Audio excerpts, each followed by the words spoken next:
नीतीश कुमार ईमानदार नेता रहे। अपनी सत्ता एक तरह से अपने पुत्र निशांत को सौंपकर दिल्ली जा रहे हैं। 20 साल मुख्यमंत्री रहे, बिहार में सबसे अधिक समय तक मुख्यमंत्री रहने का रिकॉर्ड है। तो नरेंद्र मोदी या अमित शाह कोई दबाव नहीं डाल सकते। उच्च मापदंड नीतीश कुमार ने बिहार में सेट किया।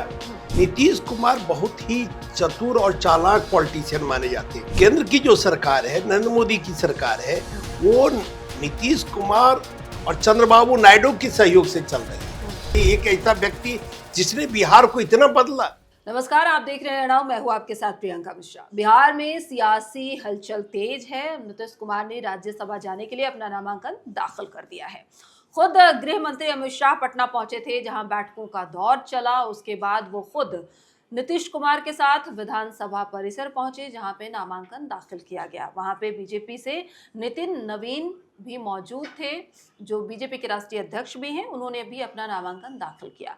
लेकिन सबसे जो अभी चर्चा का केंद्र है, आखिर एक सिटिंग सीएम जिन्होंने 20 साल बिहार को संवारा, बिहार को सींचा, सत्ता पे काबिज हुए, 25 में जनता का फुल मैंडेट मिला, जनता ने पूरा जनादेश दिया।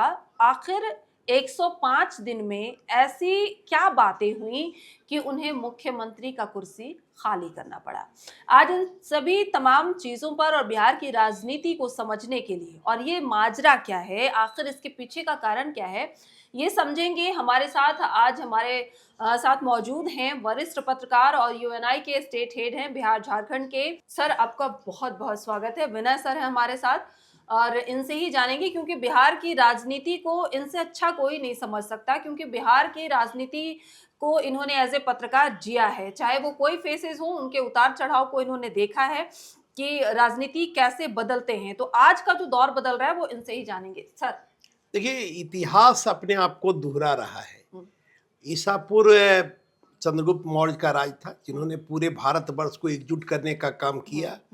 और उन्होंने भी अपने पुत्र बिंदुसार को सत्ता सौंपकर कैवल्य धाम चले गए थे।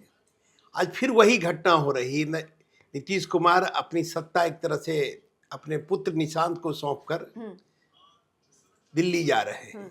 ये कोई नई बात है और समय के साथ परिवर्तन जरूरी है।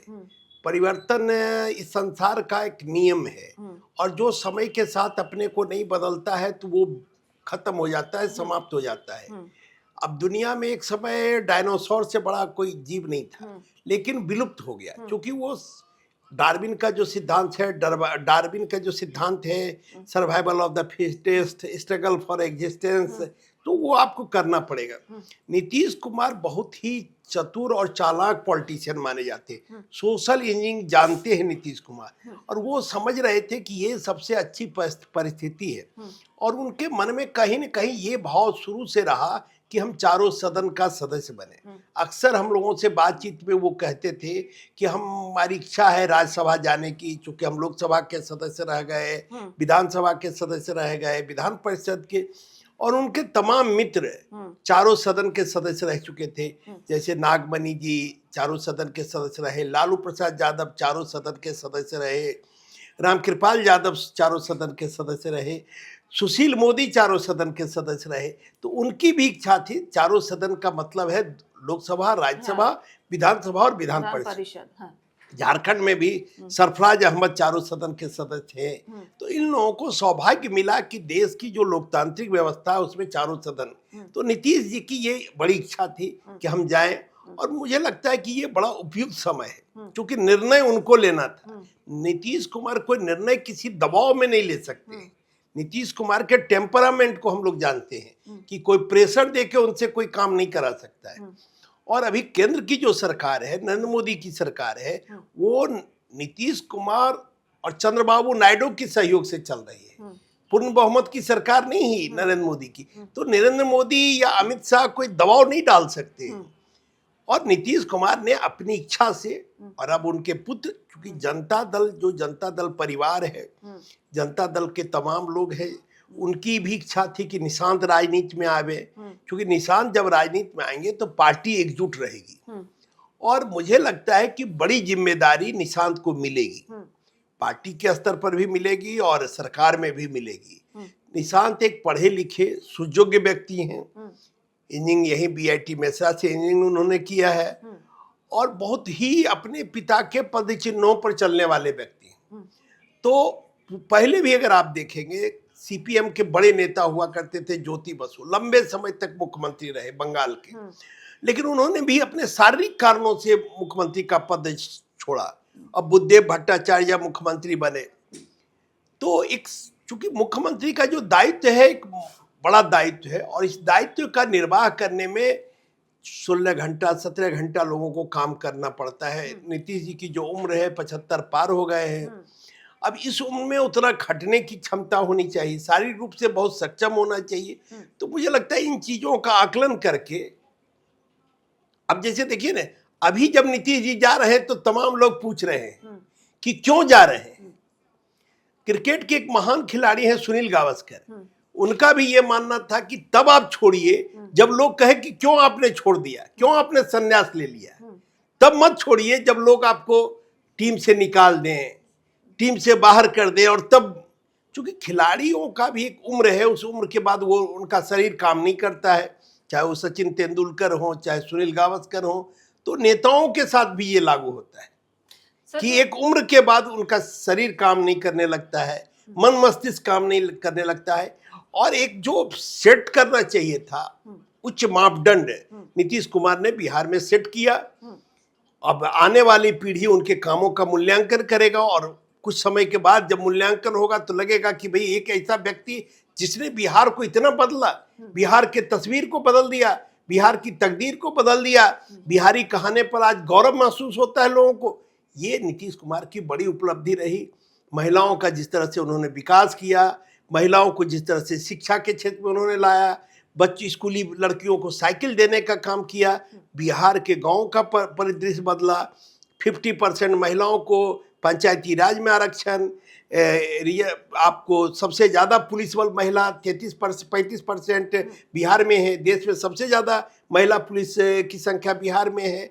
तो हर क्षेत्र में उन्होंने काम किया, खास करके महिलाओं को जिस तरह से उन्होंने सम्मान देने का काम किया और महिलाओं के कारण ही उन्होंने शराबबंदी वहाँ लागू की और वो उसका बड़ा इफेक्ट भी रहा। सर, लेकिन सवाल ये उठ रहा है कि जैसे 25 में जब उन्होंने शपथ लिया, जनता ने फुल मैंडेट भी दिया और 105 दिन में ऐसा क्या हो गया? क्या बीजेपी ने ये पूरा गेम प्लान तैयार करके रखा था? एक दिन का ये होगा नहीं गेम प्लान, हो सकता है चुनाव के समय ही प्लॉट तैयार कर लिया हो गया हो। नहीं, देखिए सबसे बड़ी बात यह है ना कि राज्यसभा का चुनाव 2 वर्ष बाद होता है। अगर अभी राज्यसभा नहीं जाती तो 2 साल बाद जाना पड़ता इनको, बीच में तो कोई वैकेंसी है नहीं, तो 2 साल फिर इंतजार करना पड़ता। और हमने कहा ना कि जैसे नीतीश कुमार क्या है, शारीरिक रूप से थोड़ा सा कमजोर हुए, शारीरिक रूप से उतना मजबूत नहीं। देखिए ऊपर वाले की कृपा है, भगवान की कृपा होती है, लेकिन एवरेज इंडियन का अगर उम्र देखिएगा तो यही 70 के आसपास। अब इन्हीं के देखिए बिहार की राजनीति में पिछले 40 साल में जिन लोगों का प्रभाव रहा, लालू प्रसाद यादव, रामविलास पासवान, नीतीश कुमार, सुशील मोदी, तो सुशील मोदी चले गए, रामविलास पासवान चले गए, लालू जी शारीरिक रूप से सक्षम अब नहीं रहे, किडनी ट्रांसप्लांट हुआ है, हार्ट का ऑपरेशन हुआ है, तो लालू जी भी, नीतीश जी भी शारीरिक रूप से कमजोर हुए। तो एक फेज के बाद बदलना पड़ता है किसी के साथ। उम्र एक ऐसा चीज है कि चाहे वो राजा हो या रंक हो, हर किसी के साथ उसका प्रभाव दिखाई पड़ेगा। तो मुझे लगता है कि नीतीश कुमार ने, चूंकि नीतीश कुमार इंजीनियर रहे, वो हर काम बहुत प्लेन वे में करते हैं, वो कोई हड़बड़ाहट में कोई काम नहीं करते हैं। और हम लोग तो मानते हैं कि नीतीश कुमार सोशल इंजीनियरिंग के महारत हासिल है, नहीं तो 3% से कम उनकी आबादी है, 20 साल मुख्यमंत्री रहे, बिहार में सबसे अधिक समय तक मुख्यमंत्री रहने का रिकॉर्ड है, 10 बार मुख्यमंत्री का ओथ उन्होंने लिया। ये कारनामा नीतीश कुमार ने किया और समाज के सभी वर्ग, हम लोग विधानसभा चुनाव में घूम रहे थे, समाज का हर वर्ग उनसे लाभ ले रहा था, समाज का हर वर्ग उनसे खुश था। उसका कारण ये है उन्होंने डिलीवरी सिस्टम को वहां बेहतर बनाने का काम किया। अब अगर किसी को पेंशन मिल रहा है 1100 रुपया वृद्धावस्था पेंशन, तो 1100 उसके खाता में जा रहा है, कहीं कोई बिचौलिया नहीं। गेहूं चावल मिल रहा है तो उसके घर में जा रहा है, कहीं कोई बिचौलिया नहीं। तो इसका भी प्रभाव पड़ा। और फिर छात्रवृत्ति योजना, फिर बच्चों गरीब लोगों को पढ़ने के लिए 4 लाख रुपया तक का लोन, इतना तरह का काम, माने समाज के सभी वर्गों के लिए उन्होंने काम किया। तो इवन वर्तमान पत्रकारों के लिए उन्होंने काम किया। 15,000 रुपया पेंशन राशि उन्होंने देने का काम किया, सम्मान निधि, नहीं बहुत बड़ी बात है। किसी भी राज्य के लिए। तो सर, जिस तरह से अगर हम देखें वर्तमान जो परिदृश्य है, आपने कहा, और जिस तरह से नीतीश कुमार ने 20 साल तक बिहार को सींचा संवारा, ऐसे में उनके समानांतर बीजेपी किसको ला सकती है? कौन वर्तमान हालात में मुख्यमंत्री का चेहरा बन सकता है? आपको क्या देखिए, लगता है? बीजेपी में कई लोग हैं जो लोग अभी फ्रंट रनर कह सकते हैं। सम्राट चौधरी हैं, फ्रंट रनर माने जाते हैं। नित्यानंद राय जो केंद्रीय गृह राज्य मंत्री है वो रनर हैं। संजीव चौरसिया है, दिलीप जायसवाल है, कई ऐसे लोग हैं। कुछ लोग श्रेयसी सिंह की भी चर्चा कर रहे हैं। श्रेयसी सिंह ने इंटरनेशनल शूटर है, अभी मिनिस्टर है श्रेयसी सिंह, महिला चेहरा है, युवा है। तो जिस तरह से नितिन नवीन को लाया गया, राष्ट्रीय अध्यक्ष बनाया गया, राज्यसभा लाया गया, तो बीजेपी क्या है कि बीजेपी परिवर्तन में विश्वास रखती है और बीजेपी एक तरह से सरप्राइज एलिमेंट देने में विश्वास रखती है। आप हो सकता है कि आज जिसकी चर्चा हम लोग कर रहे हैं, हो सकता है उसमें से कोई चौथा नाम निकल कर आ जाए, कोई पांचवा नाम निकल कर आ जाए, क्योंकि बीजेपी में बहुत थॉट प्रोसेस चलता है और ये फैसला नरेंद्र मोदी करते हैं, अमित शाह करते हैं। मुझे लगता है कि बहुत ही सोच समझकर नरेंद्र मोदी कोई फैसला लेंगे। हो सकता है कोई अति पिछड़ा समाज का, संजीव चौरसिया अति पिछड़ा समाज के हैं, उनका नाम आ सकता है, क्योंकि अति पिछड़ा समाज की भी बड़ी आबादी है। कुछ लोग विजय सिन्हा का भी नाम ले रहे हैं जो अभी डिप्टी चीफ मिनिस्टर हैं। भाई विजय सिन्हा का भी परफॉर्मेंस अच्छा है और राजस्व विभाग में उन्होंने बेहतर काम करके दिखाया है। लोग आज बिहार में अगर चले जाइए तो विजय सिन्हा की हर जगह चर्चा है। तो मुझे लगता है कोई भी सरप्राइज। और इधर जदयू अगर चाहेगा कि भाई हमारा ही मुख्यमंत्री हो, तो नीतीश कुमार के पुत्र जो हैं वो प्रबल दावेदार निशांत रहेंगे मुख्यमंत्री के दावेदार, अगर जदयू अपना बनाना चाहेगा। लेकिन मुझे लगता है कि निशांत को उप मुख्यमंत्री की जवाबदेही मिलेगी और संगठन की जवाबदेही मिलेगी और निशांत को परिपक्व किया जाएगा और उनको और मांझा जाएगा और उसके बाद फिर बड़ी जिम्मेदारी उनकी हो सकती है। सर, ये तो आप भी मानते हैं कि नीतीश जो हैं वो राजनीति के एक कूड़ खिलाड़ी रहे, राजनीति के मंझे हुए खिलाड़ी रहे। ऐसे में भाजपा ने क्या मास्टर स्ट्रोक चला होगा कि नीतीश कुमार इतने जल्दी राजी होगा? क्योंकि वो इतनी जल्दी बातों पे मान जाए, ऐसा हो नहीं सकता है जितना। नहीं, देखिए, सबसे बड़ी बात है कि नीतीश कुमार को हम लोग 40 साल से जानते हैं। नीतीश कुमार बहुत कैलकुलेटिव राजनीति करते हैं, बहुत समय, परिस्थिति, सारे चीजों का मूल्यांकन करके। मेरा आज भी मानना है कि भाजपा को कोई दबाव वो बर्दाश्त नहीं कर सकते। आज भी अगर भाजपा दबाव देती तो जा सकते थे आरजेडी के साथ, उधर भी सरकार बन सकती थी। मुझे, हम लोग जितना नीतीश कुमार को समझते हैं, नीतीश कुमार कभी किसी के दबाव की राजनीति नहीं करते, बर्दाश्त नहीं कर सकते हैं। उनके मन में ये भाव जरूर आया कि, और उनके जो करीबी लोग हैं उन्होंने समझाया कि ये अनुकूल समय है, आप दिल्ली की राजनीति जाइए और निशांत को यहाँ की जिम्मेदारी दीजिए, पार्टी भी बची रहेगी, सरकार में भी मजबूती रहेगी। क्योंकि जदयू को बचाना सबसे बड़ी बात है, जदयू को जिंदा रखना सबसे बड़ी बात है और एकमात्र निशांत ही ऐसा चेहरा है जो एक साथ एकजुट रख सकते हैं पार्टी के तमाम नेताओं को। क्योंकि निशांत में लोग नीतीश कुमार देखते हैं और जिस तरह से तेजस्वी यादव को देखे, लालू यादव के विकल्प में तेजस्वी यादव को, चिराग पासवान को रामविलास पासवान के विकल्प में, यार जो रामविलास पासवान के वोटर है वो चिराग में अपनी उम्मीद देखते हैं। उसी तरह से नीतीश के जो वोटर है वो नीतीश के पुत्र में, निशांत में देखते हैं कि वो आगे हमारे लीडर बनेंगे और अगला 40 साल तक हमारी राजनीति को, अगला 30 साल तक हमारी राजनीति को ले जाएंगे। सर, लेकिन जहां तक नीतीश कुमार ने हमेशा ही परिवारवाद को लेकर बोला है, उसके खिलाफत रहे हैं, तो ऐसे में निशांत को जिम्मेदारी देना या क्या निशांत उतने परिपक्व हैं कि जेडीयू को संभाल पाएंगे या जेडीयू की विरासत का या भविष्य क्या देख पा रहे हैं आप? देखिए, सबसे बड़ी बात है, एक बार यही सवाल हम रामविलास जी से पूछे थे दूसरे संदर्भ में, निशांत के संदर्भ में, तो उन्होंने कहा कि भाई मछली के बच्चा को क्या तैरना सिखाना पड़ता है, मछली का बच्चा तो अपने तैरना सीख जाता है।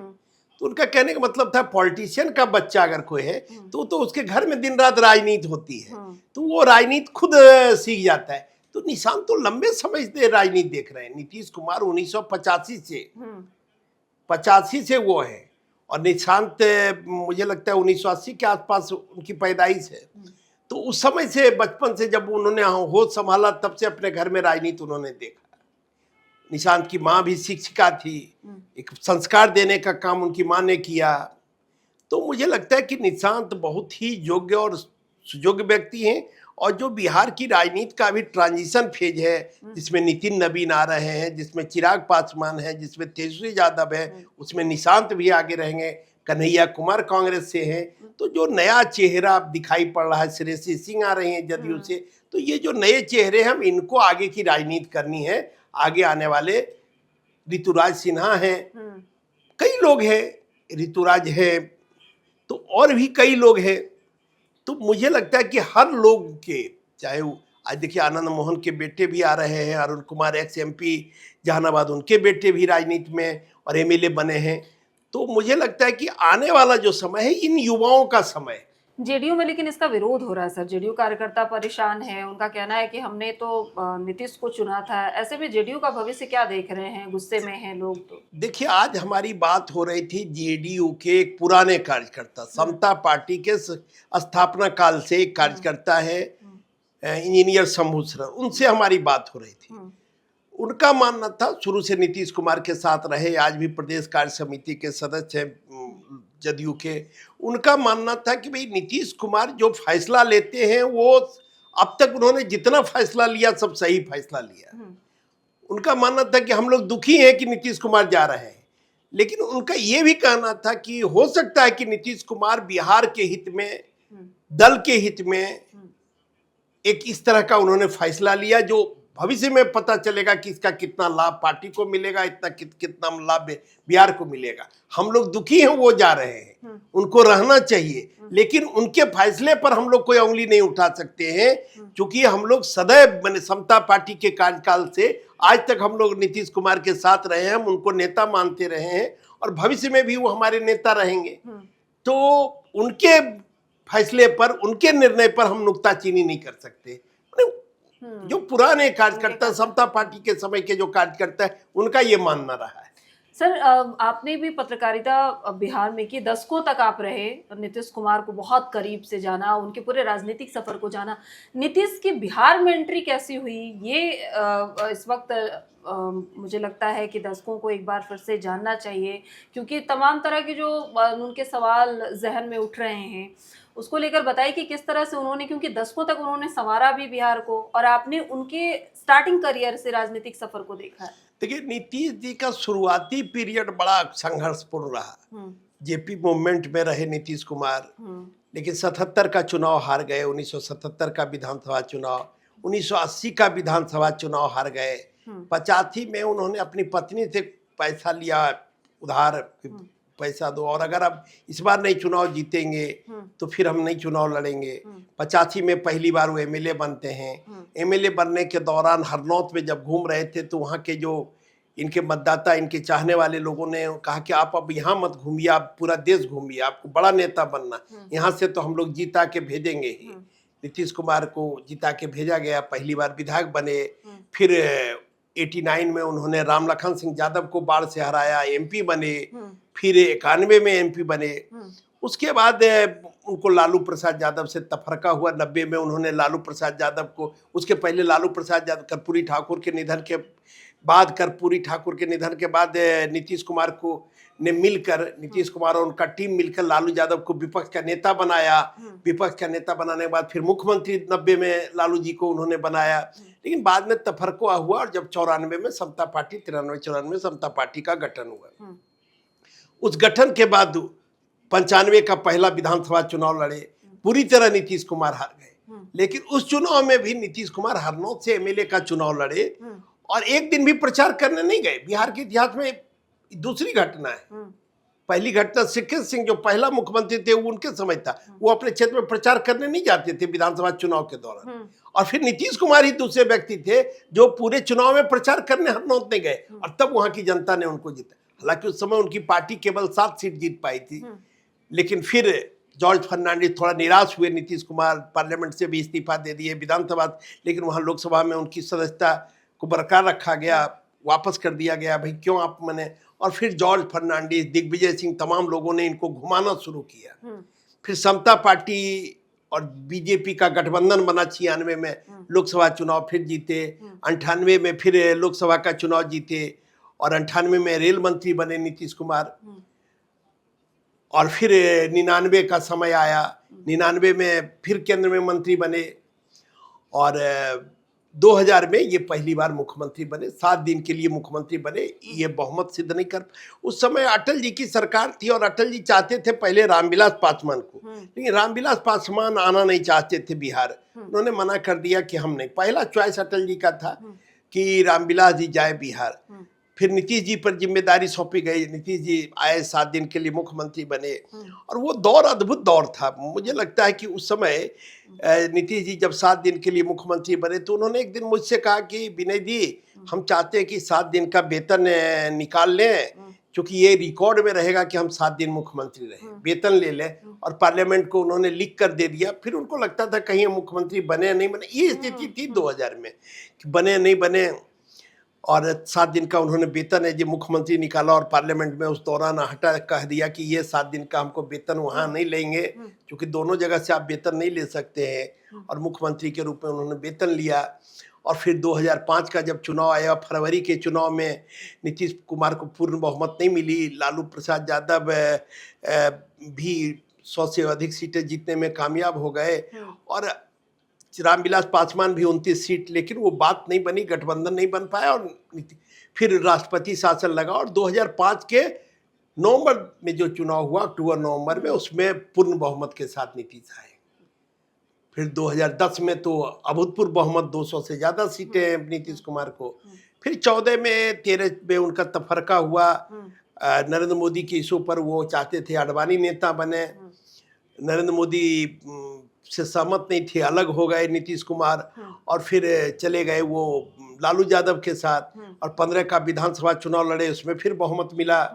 फिर उसके बाद चले गए, एक बार फिर बीजेपी में लौटे, फिर 19 में बीजेपी के साथ चुनाव लड़े, फिर लेकिन चले गए बीजेपी छोड़कर वो लालू यादव के साथ, और फिर वापस बीजेपी लौटे। उसके बाद फिर 25 का चुनाव आया, जहां 200 से ज़्यादा सीटें मैंने जीतने में। 2000 के चुनाव में उनको 43 सीटें केवल मिली थी उनकी पार्टी को, बावजूद नरेंद्र मोदी ने उनको मुख्यमंत्री बनाया, चूंकि उन्होंने कहा था हम कमिट कर चुके हैं। तो नीतीश कुमार का कैरियर तो बहुत शानदार रहा, और सबसे बड़ी बात थी नीतीश कुमार ईमानदार नेता रहे, पैसे का कभी कोई लस्ट नहीं देखे। उनका एक और स्वभाव था कि उनके चेहरे पर, उनके कमीज पर कोई दाग न लगे, उनके व्यक्तित्व पर कोई दाग न लगे। बड़ा और बड़े सुलझे हुए, बातचीत बड़ा मर्यादित ढंग से करना, चीज़ों को बेहतर ढंग से रखना, खान पान में बहुत परहेज करना, शाकाहारी ज़्यादा खाना खाना, मांसाहारी तो छोड़ ही दिए थे, मांस वगैरह खाना, बहुत शाकाहारी खाना। उनके पिता भी वैद्य थे, तो वैद्य होने के कारण जो आयुर्वेद की पद्धति है उस हिसाब से चलना, तो ये सब उनमें गुण था, और बहुत ही कैलकुलेटिव चलते थे। और नीतीश कुमार में एक बड़ी आदत थी, अगर आपने उनको कभी मदद किया तो वो जरूर आपको मदद करेंगे, और कभी आपने धोखा दिया तो जरूर आपसे बदला लेंगे। ये नीतीश कुमार की बड़ी खासियत थी। हम लोग तो अनुभव करते थे, बहुत करीब से हम लोग कवर करते थे, और जब वो संघर्ष के दौर में थे तो उस समय हम लोग साथ में कवर करते थे। हमको तो याद है गैसल दुर्घटना जब हुई थी तो इन्होंने रेल मंत्री पद से इस्तीफा दिया, वो खबर भी हमने पहले बार ब्रेक किया। दरअसल वो सुबह सुबह का समय था, करीब करीब 7:30 बजे का। उस समय हम देर से थोड़ा उठते थे, लेकिन हमारे पास 2 फोन होता था, एक ऑफिस का फोन और एक टीएससी मेंबर थे, उसके चलते 2 फोन। सुबह सुबह नीतीश कुमार का फोन आया 7:30 बजे कि विनय जी आप कहाँ हैं? तो हम बोले कि हम तो अपना डेरा में है, तो कितना जल्दी आप आ सकते हैं? तो हम बोले सर 20 मिनट में हम आ सकते हैं। और 7, 7:15 का वक्त था। वो पटना में एन कॉलेज के पास उस समय कांटी फैक्ट्री था, विनय बाबू का मकान, उसी में रहते थे नीतीश कुमार, और हम लोग कंकड़बाग में रहते थे, एजी कॉलोनी कंकड़बाग में। कपड़ा पहने और मोटरसाइकिल से, ठंडा का दिन था, गए बहुत स्पीड में, और वहाँ खबर कि हम इस्तीफा दे रहे हैं गैसल दुर्घटना की जिम्मेदारी लेते हुए। गैसल में काफ़ी लोग मरे थे रेल दुर्घटना में, और वो खबर हम लोग फ्लैश चलाए, फिर वहाँ से गए प्रधानमंत्री को जाके उन्होंने इस्तीफा दिया।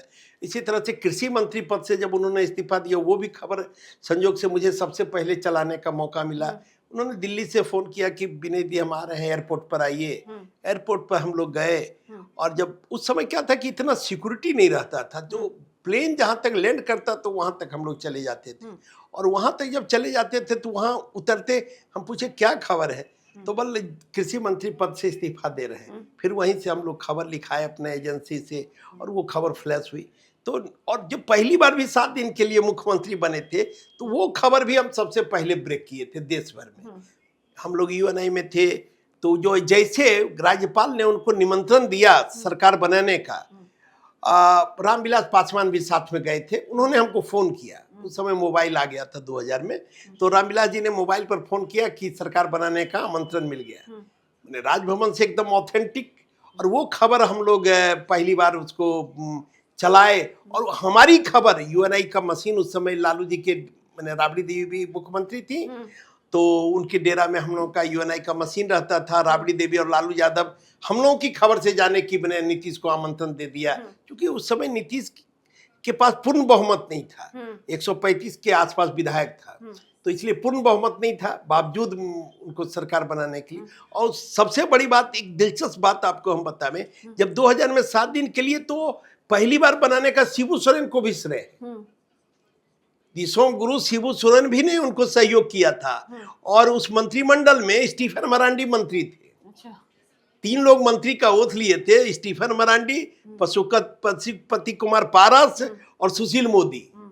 तो पहली बार अगर नीतीश कुमार मुख्यमंत्री बने तो स्टीफन मने शिबू सोरेन के सहयोग से बने, ये भी एक बड़ी बात। उस समय विभाजित बिहार था, बिहार एक था, 325 का हाउस था, तो मुझे लगता है कि शिबू सोरेन को भी हम याद करते हैं इसी बहाने।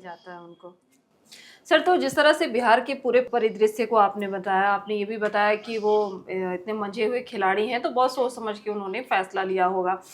तो जिस तरह से ये तमाम जो चेहरे हैं सर, जैसे हम लोगों ने पहले जिक्र किया कि सम्राट चौधरी उसमें सबसे आगे हैं, कई नए चेहरे भी हैं जो मुख्यमंत्री, हालांकि अभी वक्त है सोचने समझने का, या फिर इनके बीच में जो बातचीत हुई होगी सर। लेकिन हम सबसे पहले निशांत के बारे में अगर बात कर लें कि निशांत को लेकर क्या लग रहा है, क्या ये 100% चांस है कि उन्हें मुख्यमंत्री बनाया जाए और बीजेपी के 2 डिप्टी सीएम हो सकते हैं, ऐसा हो सकता है क्या? देखिए, सबसे बड़ी बात है कि जदयू के लोग तो चाहते हैं कि हमारा मुख्यमंत्री हो, हर कोई मतलब देखिए, गठबंधन की राजनीति में हर दल चाहता है कि हमारी सुप्रीमेसी हो, लेकिन मुझे लगता है कि आज की परिस्थिति में बीजेपी का ही मुख्यमंत्री बनेगा।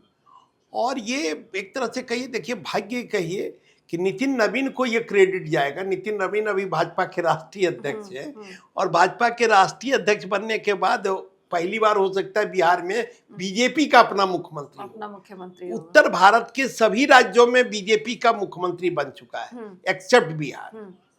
कोई ऐसा राज्य उत्तर भारत का नहीं है जहां बीजेपी का मुख्यमंत्री नहीं, सिर्फ बिहार छोड़ के। बिहार के भूमि का तासीर अलग रहा, और भारतीय जनता पार्टी का जो इतना प्रभाव बढ़ा, उसमें नीतीश कुमार के साथ सहयोग करके भारतीय जनता पार्टी ने अपने आधार को मजबूत करने का काम किया है।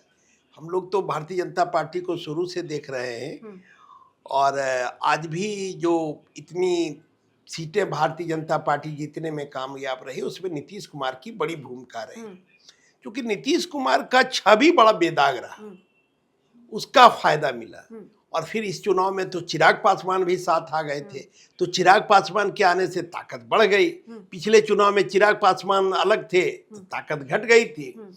तो मुझे लगता है कि कहीं न कहीं आज की जो परिस्थिति है, ठीक है, जदयू के लोग तो चाहेंगे कि निशांत बने, लेकिन परिस्थिति है कि बीजेपी अपना मुख्यमंत्री बनाना चाहे, और ज्यादा संभावना मेरे जैसे लोगों को लग रहा है कि बीजेपी का मुख्यमंत्री होगा, और डिप्टी चीफ मिनिस्टर जेडीयू के होंगे। जदयू के। सर इतना तो आप जानते ही होंगे या आप आश्वस्त भी होंगे कि मुख्यमंत्री कौन हो सकता है।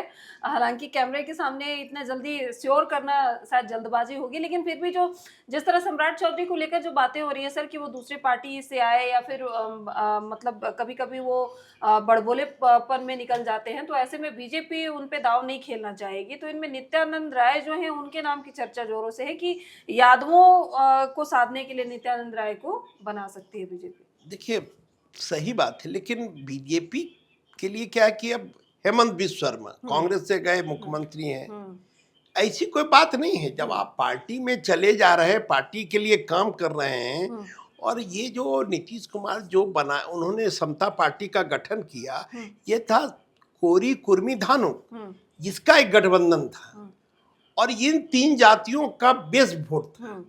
तो मुझे लगता है कि आज भी भारतीय जनता पार्टी इसी पर काम करेगी कि अपने बेस वोट को, कुर्मी से नीतीश कुमार के बेटे हो जाएंगे, कोयरी से सम्राट चौधरी हो जाएंगे, धानुक कोई मंत्री तो रहेंगे ही, मैंने 1-2 मंत्री रहेंगे ही, तो धानुक में दामोदर रावत वगैरह बहुत चर्चित चेहरा है, पहले भी मंत्री रह चुके हैं, बिहार में अपना एक पहचान है। 6ठा टर्म के दामोदर रावत विधायक हैं, तो वो भी मैंने उनको भी बड़ी जिम्मेदारी मिल सकती है।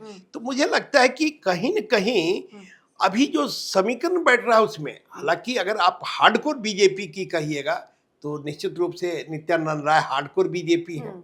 उन्होंने तब आडवाणी की सभा कराई थी जब लालू यादव उनको गिरफ्तार कर रहे थे। 91 में हाजीपुर में बड़ी सभा आडवाणी जी की कराई। तो नित्यानंद हार्डकोर बीजेपी माने जाते हैं। शुरुआती दौर से उनका विकास बीजेपी के अंदर हुआ। तो ये तो निर्णय नरेंद्र मोदी करेंगे, लेकिन बीजेपी क्या है कि बीजेपी चौंकाती है। अब आप देखिए, हर प्रदेश में आप देखिए, जब यहीं झारखंड में रघुवर दास को बनाया गया था तो चौंक लग गए थे लोग कि भाई आदिवासी प्रदेश में गैर आदिवासी को मुख्यमंत्री। तो बीजेपी ये एक्सपेरिमेंट करती है, और मनोहर लाल खट्टर को उन्होंने बनाया था, सैनी को अभी बनाया, 4 प्रदेश हरियाणा माना जाता है। तो ये बीजेपी एक्सपेरिमेंट करती है, और बहुत, क्योंकि नरेंद्र मोदी आज देश और दुनिया के सबसे लोकप्रिय नेता हैं, तो उनका एक्सपेरिमेंट होगा, और जो एक्सपेरिमेंट होगा उसको तो लोग देखेंगे, उसको मानेंगे, उसको करेंगे। चलिए, थोड़ा इंतजार करना होगा, उसके बाद पटाक्षेप होगा और फिर हम सर से बातचीत भी करेंगे। सर तो मुझे लगता है कि 1-2 दिनों में इनके पास वो सूचना भी आ जाएगी कि मुख्यमंत्री कौन बनने वाला है। तो सर हम नेक्स्ट इस पे चर्चा करेंगे। तब तक के लिए बहुत शुक्रिया, आपने इतनी सारी जानकारी दी हमारे दर्शकों को। तो आपने देखा कि किस तरह से नीतीश कुमार का पूरा राजनीतिक सफर रहा, हमने वो भी जानने की कोशिश की, और आने वाले समय में जो हालात होंगे बिहार में, या बिहार का मुख्यमंत्री कौन होगा, जिसको लेकर तमाम जो आप सबके मन में ये सवाल उठ रहे हैं, उसको भी हमने जानने की कोशिश की है। तो इस बार बीजेपी कोटे से मुख्यमंत्री हो सकता है, चेहरे नए हो सकते हैं, क्योंकि बीजेपी हमेशा ही चौंकाने वाला फैसला करती है। जिस तरह से आपने नितिन नवीन को देखा था, अचानक से नामों की घोषणा हो जाती है राष्ट्रीय अध्यक्ष के लिए। तो इस बार भी कुछ ऐसे ही चेहरे होंगे जिसको बीजेपी सामने लेकर आएगी। तब तक के लिए आप देखते रहिए एएनआउ, और तमाम जो अपडेट्स होंगे वो सबसे पहले हम आपको बताने की कोशिश करेंगे। आप सभी का बहुत बहुत शुक्रिया। नमस्कार।